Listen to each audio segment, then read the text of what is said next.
Hello दोस्तों, स्वागत है आपका एक नए क्लास में। जैसा कि आपको पता है हम लोग पढ़ रहे थे गुप्त वंश के बारे में, और अगर आप लगातार देख रहे हैं तो आपको बहुत मजा आ रहा होगा। सबसे पहले हमने आपको श्रीगुप्त पढ़ाया था, फिर इनका पुत्र घटोत्कच था, फिर चंद्रगुप्त प्रथम तो वास्तविक संस्थापक कहा गया था, फिर समुद्रगुप्त था जिसे भारत का नेपोलियन कहा गया था, फिर इसका लड़का रामगुप्त था जो हार गया था, अपनी पत्नी देने के लिए तैयार हो गया था। उसके बाद इसके छोटे भाई ने जो है दोबारा से शकों को हराया और अपनी जो भाभी है उनसे शादी कर ली थी। रामगुप्त तो एक्सपायर हो गए थे। और चंद्रगुप्त द्वितीय के बाद कहा जाता है कि कुमारगुप्त प्रथम या महेंद्रादित्य जी आए। जरा ध्यान से सुनिएगा। लेकिन कुछ किताबों में कहते हैं कि जो रामगुप्त के पुत्र थे, वही जो हार गए थे, उनके पुत्र थे गोविंद गुप्त। कौन थे?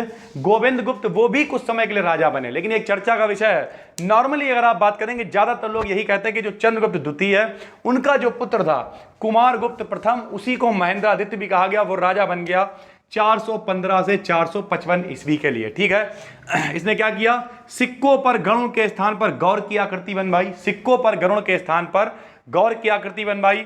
मुद्रा के मुख भाग पर मोर खिलाता हुआ राजा, यानी मोर के साथ में खेलते हुए राजा की आकृति बनवाई। उपाधियों की बात करें तो महेंद्रादित्य, श्री महेंद्र, महेंद्र अश्वमेघ और भी बहुत सारी उपाधियां इसने धारण की। ठीक है। सबसे इंपॉर्टेंट बात इससे रिलेटेड क्या है? इसने नालंदा विश्वविद्यालय की स्थापना की, जिसे ऑक्सफोर्ड ऑफ महायान कहा जाता है। नालंदा विश्वविद्यालय की स्थापना की, बहुत ही फेमस नालंदा विश्वविद्यालय, आपने नाम ना सुना हो ऐसा हो ही नहीं सकता है। ठीक है।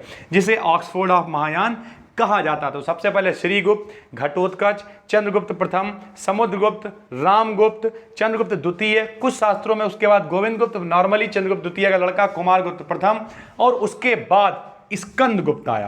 कौन आया? स्कंदगुप्त, जो रहा 455 से 467 ईस्वी तक। जो ह्रुण का आक्रमण हुआ था, ह्रुण जाति थी, उसका जो आक्रमण हुआ था वो स्कंदगुप्त के समय में ही हुआ था। ठीक। इसके बाद कई सारे गुप्त शासक आए जो इंपॉर्टेंट नहीं है। पुरुगुप्त आया, नरसिंह गुप्त आया, कुमारगुप्त द्वितीय आया, बुद्धगुप्त आया, भानुगुप्त आया, वैन्यगुप्त आया, कुमारगुप्त तृतीय आया, विष्णुगुप्त तृतीय आया, और यही विष्णुगुप्त तृतीय गुप्त वंश का अंतिम शासक था। यानी ये जो गुप्त वंश है काफी लंबे समय तक चला, और इसका अंतिम शासक, बोलिए पहला शासक कौन था? श्रीगुप्त, और अंतिम शासक था विष्णु। आप ऐसे याद कर सकते हैं, श्री विष्णु। विष्णु भगवान का नाम बेइज्जती से थोड़े ना लोगे, कैसे लोगे? श्री विष्णु, श्री हरि विष्णु बोलते हैं आप। तो श्री से शुरू, विष्णु पे खत्म। पहला शासक श्रीगुप्त और अंतिम शासक विष्णुगुप्त, जो 550 ईस्वी तक रहा। ये पूरा गुप्त वंश आपका करा दिया है। अब गुप्त प्रशासन कैसे चला, वहां की राज व्यवस्था क्या थी, वहां की कंडीशनें क्या थी, नियम क्या थे, इन सब के बारे में अगली पूरी एक डेडिकेटेड वीडियो में आपको देंगे। ये हमने जितने भी राजा वगैरह थे सब कवर कर दिया, इसके इतिहास वगैरह को कवर कर दिया है। अगली जो वीडियो आएगी उसमें हम आपको बताएंगे किस तरीके की थी इनकी शासन व्यवस्था। ठीक है। चैनल पे आप नए हैं, सब्सक्राइब कर लीजिए। पूरी की पूरी प्लेलिस्ट आपको बना के दी जा रही है बिल्कुल फ्री, और केवल हिस्ट्री नहीं, और भी सारे सब्जेक्टों की प्लेलिस्ट बनी हुई है, वहां पे जाके देखिए।